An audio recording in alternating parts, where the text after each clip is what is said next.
नमस्कार, BP competition academy में आप सभी का स्वागत है। आज हम जो है इकोलॉजी शब्द से संबंधित प्रश्न लाएंगे।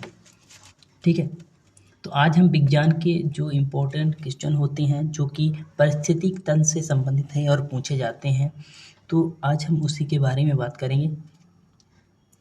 ठीक है, तो पहला प्रश्न आप सबके सामने है। पारिस्थितिकी इकोलॉजी शब्द के प्रस्तावक थे। पारिस्थितिकी यानी इकोलॉजी शब्द के प्रस्तावक थे A number Reiter, B number Odum, C number Huxley, D number Elton. ठीक है, तो कौन इसके प्रस्तावक थे? ठीक है, ए नंबर इसका बिल्कुल सही जवाब हो जाएगा। जो रेटर थे, रेटर नामक वैज्ञानिक नहीं, पारिस्थितिकी शब्द के प्रस्तावक थे, यानी पारिस्थितिकी शब्द को लाए थे, इकोलॉजी शब्द को लाए थे। ठीक है, अगला प्रश्न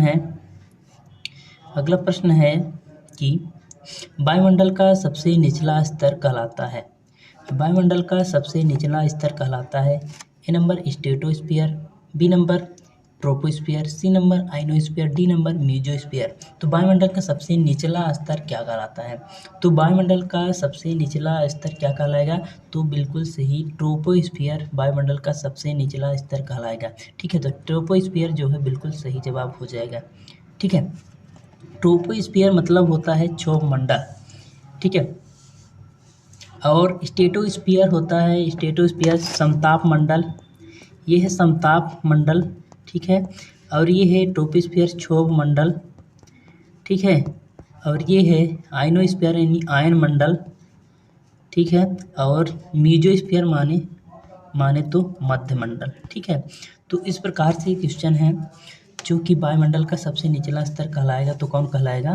ट्रोपोस्फीयर यानी क्षोभ मंडल सबसे निचला स्तर कहलाता है। ठीक है, तो तीसरा नंबर प्रश्न है, वायुमंडल के किस स्तर में ओजोन O3 का निर्माण होता है? तो वायुमंडल में किस स्तर में O3 का निर्माण होता है? तो ए नंबर है स्ट्रेटोस्फीयर, बी नंबर है मीजोस्फीयर, सी नंबर है ट्रोपोस्फीयर और डी नंबर है होलोस्फीयर। तो चार ऑप्शन है, तो कौन सा इसका सही जवाब होगा? ठीक है, तो ओजोन जो है, ओजोन कहाँ होती है? तो ओजोन जो है स्ट्रेटोस्फीयर में होती है। स्ट्रेटोस्फीयर की बात करें तो हिंदी से क्या हो जाएगा? तो हिंदी से हो जाएगा समताप मंडल। ठीक है, तो जो ये वायुमंडल में जो क्या बोलते हैं ओजोन जो है, ओजोन कहाँ पाई जाती है? तो स्ट्रेटोस्फीयर यानी समताप मंडल में उपस्थित होती है। ठीक है, तो ओजोन कहाँ उपस्थित होती है? समताप मंडल में उपस्थित होती है। ठीक है, चलिए अगला प्रश्न चौथा नंबर है कि विज्ञान की शाखा जिसके अंतर्गत मृदा संबंधी अध्ययन किया जाता है। तो मृदा संबंधी अध्ययन किसके अंतर्गत किया जाता है? जिसमें मृदा का अध्ययन होता है। तो किसके अंतर्गत किया जाएगा मृदा का अध्ययन? बताइए, तो क्या इसका हो गया आंसर सही?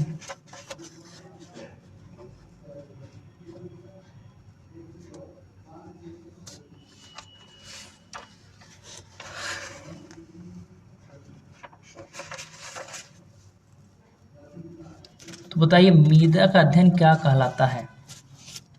मृदा का अध्ययन क्या कहलाएगा? तो ठीक है, मृदा का अध्ययन जो कहलाता है तो क्या हो सकता है? तो बिल्कुल सही, पेडोलॉजी जो है मृदा का अध्ययन कहलाता है। ठीक है, मृदा का अध्ययन क्या कहलाता है? पेडोलॉजी मृदा का अध्ययन कहलाता है। ठीक है, चलिए अगला प्रश्न है, पर्यावरण के संपूर्णता का सिद्धांत प्रतिपादित किया था। सेल्फोर्ड ने, ब्लैकमैन ने, लीबिंग ने, फ्रेडरिक ने। पर्यावरण के संपूर्णता का सिद्धांत किसने दिया था?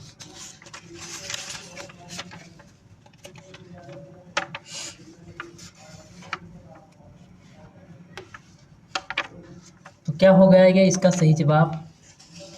तो पर्यावरण के जो संपूर्णता का सिद्धांत दिया था, तो किसने दिया था? तो ये दिया था सी नंबर, बिल्कुल लीबिंग ने पर्यावरण के संपूर्णता का सिद्धांत दिया था। ठीक है, पर्यावरण के संपूर्णता का सिद्धांत किसने दिया था? लीबिंग ने दिया था। ठीक है ना, अगला नंबर, किस कारक का पौधे पर सीधा प्रभाव नहीं पड़ता? किस कारक का जो है पौधे पर सीधा प्रभाव नहीं पड़ता है? ठीक है, A number Varsha, B number मृदा, सी नंबर ताप, डी नंबर प्रकाश। तो कौन सा ऐसा कारक है जिसमें पौधे का जो है सीधा प्रभाव नहीं पड़ता है?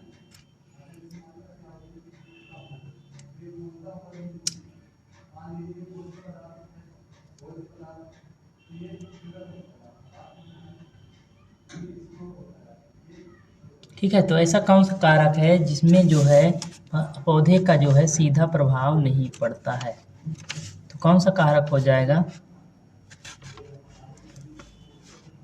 जिसमें पौधे का जो है सीधा प्रभाव नहीं पड़ता? ठीक है, तो बिल्कुल इसका सही जवाब जो होगा, तो पौधे पर सीधा प्रभाव नहीं पड़ता है, तो जो है वर्षा का सीधे प्रभाव नहीं पड़ता। ठीक है, तो वर्षा इसका सही जवाब हो जाएगा।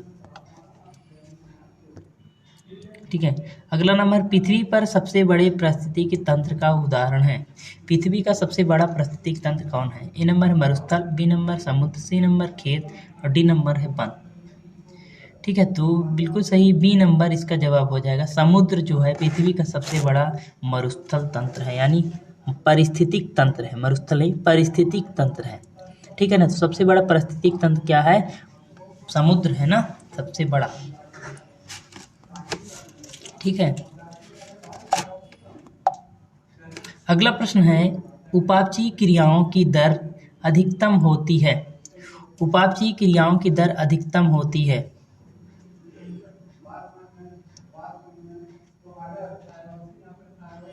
उपापचयी क्रियाओं की दर अधिकतम होती है। ठीक है, उपापचयी क्रियाओं की दर अधिकतम कितनी होती है? तो ए नंबर है ताप न्यूनतम हो तब, ताप अधिकतम हो, सी नंबर ताप 40 डिग्री सेल्सियस हो, डी नंबर ताप उपयुक्त हो। ठीक है, तो उपापचयी क्रियाओं की दर अधिकतम होती है जब क्या हो? जब क्या हो कि ठीक है ताप उपयुक्त हो। तो जब ताप उपयुक्त होता है, ताप उपयुक्त हो तो उपापचयी क्रियाओं की दर अधिकतम होती है।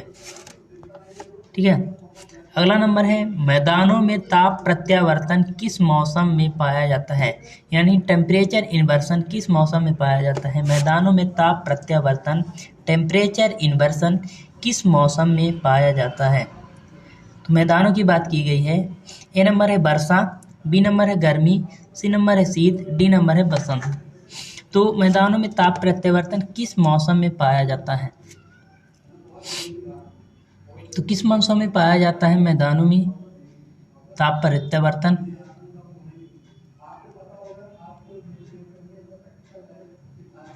बिल्कुल, तो शीत में यानी विंटर में जो है, शीत में विंटर में ताप प्रत्यावर्तन सबसे अधिक पाया जाता है। तो किस मौसम में सबसे अधिक ताप प्रत्यावर्तन? तो शीत के मौसम यानी सर्दी के मौसम, विंटर के मौसम में जो है ताप प्रत्यावर्तन पाया जाता है। ठीक है, अगला प्रश्न है कि दृश्य प्रकाश की तरंग दैर्ध्य होती है। दृश्य प्रकाश की तरंग दैर्ध्य होती है, तो किसके किसके बीच में दृश्य प्रकाश की तरंग दैर्ध्य होती है? ठीक है, तो सी नंबर बिल्कुल सही जवाब हो जाएगा। 390 से 760 म्यू तक जो है, तो दृश्य प्रकार की तरंग दैर्ध्य होती है। कितनी होती है वेवलेंथ? तो वेवलेंथ होती है 390 से लेके 360 तक। ठीक है, चलिए अगला प्रश्न है। अगला प्रश्न है, एक वर्ष में 10 सेंटीमीटर से कम वर्षा वाले क्षेत्र में उपस्थित वनस्पति होती है। यानी जिसमें 10 सेंटीमीटर से कम वर्षा होती है, तो उसमें किस प्रकार की वनस्पति होगी? ए नंबर घास के मैदान, बी नंबर सदाबहार वन, सी नंबर मरुस्थल, डी नंबर पर्णपाती वन। ठीक है, तो कौन सा हो जाएगा? एक वर्ष में अगर 10 सेंटीमीटर से कम वर्षा होती है, ठीक है, तो 12वें नंबर का कौन सा सही हो जाएगा? तो डिजर्ट हो जाएगा, यानी मरुस्थल जो है वहाँ की भूमि क्या होती है, वनस्पति क्या होती है? मरुस्थली हो जाती है, कांटेदार हो जाती है। ठीक है, तो वहाँ की जो भूमि होती है मरुस्थल हो जाती है, और वहाँ की वनस्पतियाँ भी मरुस्थली हो जाती है। ठीक है, चलिए तो अगला प्रश्न है, इकोलॉजिकल नीच दर्शाता है। इकोलॉजिकल नीच दर्शाता है। इकोलॉजिकल नीच क्या दर्शाएगा? कहाँ है वो? ये कहाँ है? कोई नहीं है, कोई नहीं है। 10 मिनट 10 मिनट। अरे यार,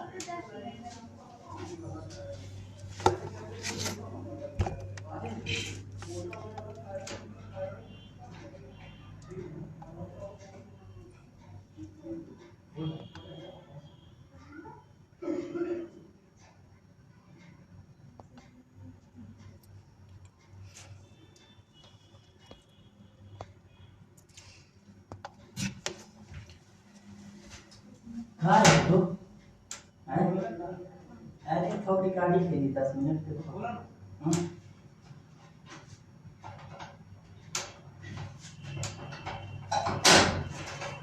वहाँ चल जा गाड़ी खेली मैं क्या पढ़ी वो बंद कर लिया तो ना कम अनाज का अकेले हो तो ढो दे